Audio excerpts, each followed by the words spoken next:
magacaygu waa Liibaan Xasan Maxamed waxaan ka tirsanahay macadka deegaanka cimilada jaamacadda Simad oo ah macad ku dhisan inuu soo saaro basically based on research arrimaha la xiriira climate-ka iyo saameynta ku leeyihiin sida droughts-ka iyo floods-ka Soomaaliya ka dhaco si loo heli karo information ama data ku base garaysan wax la yaqaano evidence based marka programkan waa ku dhawahay waa maasantii soo dhawaada marka xaalad labaad waxaa la yaqaanaa La Nina condition waa mid inta badan abaaraha keento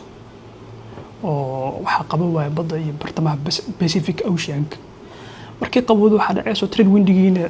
inay sii jiitanto ay biyihii sii wadaan taa waxay keenaysaa marka biyihii kululaa inay naga fogaadaan midna Soomaaliya oo kale oo sida caadiga horta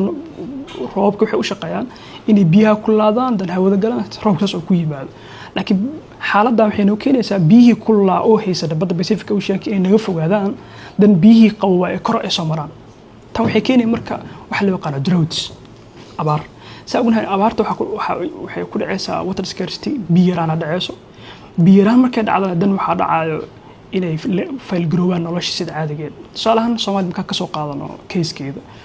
waxaa jirta 1988 inay xaaladdan oo kale Soomaaliya ku dhacday sidoo kale 2005 ilaa 2006 mid kala dhacday sidoo kale waxaa dhacday mid ugu darneed Soomaaliya oo majaacad ugu weyneed 2012 marka Soomaaliya marka fiirisid waa wax iska baatan camil noqdaan every 5 years every 3 years inay nagu soo laalaabayso xaaladdan oo drought-ka marka fiirisid Soomaaliya waxay ku tahay impact weyn wax soo saarkii iyo cuntadii wixii la halmaaday xaaladdan waxaa la yaqaanaa La Nina condition La Nina condition waxay cagsi ku tahay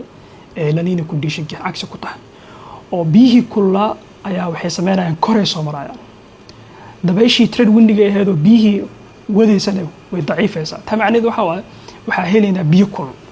biyahaas kulul markay dhacaan marka waxaa kululaanayo badii uma bixiya badanayo meesha ka dhalanaysa marka roob badan inuu meesha ka yimaado saameynteeda markii la bulshada saameyn positive noqon kartaa hadday zaid noqoto xaaladii loogu talagalay ka badan ay noqotana waxay keenaysaa fatahaado waaweyn inay dhacaan tusaale ahaan marka ka soo qaadano Soomaaliya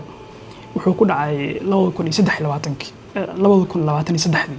Soomaaliya oo deertii hadda soo dhaafay hadda waxaa dhacay wax oo lagu tilmaamay 100 sano inay dhaceen ka hor oo lagu tilmaamay inay xaalad marka fiirisid labada xaaladood oo mid keenaysa abaarta iyo mid keenaysa fatahaada haddaan looga faa'iideysan sidii loogu talagalay waxay nagu keenaysaa marka impact saameyn nagu keenaysaa tusaale ahaan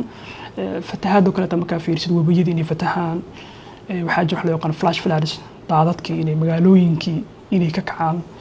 oo aan u diyaarsanayn infrastructure-kii sidoo kale waxaa laga yaabaa marka qaar displacement dhaco dad qaarkood oo beero leh inay beerooda ka fail garoobaan dan ay ka soo qaxaan waxyaabaha floods-ka keeni karaan ka mid tahay sidoo kale inay dilaacaan cudurrada la xiriiro biyaha Soomaaliya marka fiirisid tusaale ahaan deertii ugu dambeysay 2023 waxaa jira report ay soo saareen qolooyinka ka shaqeeya arrimaha bini'aadantinimada waxaa la sheegay saameyn ka dhalatay inay ku burbureen in lagu qiyaasayo 126 milyan yani infrastructure u dhigma inay ku burbureen sidoo kale waxaa lagu waayay in ka badan 49.5 milyan lacag u dhiganta in lagu qasaaray meeshii la rabo inaan biyahan ka faa'iideysano waxay noo keeneen markaas qasaarahaas damage ka soo geystay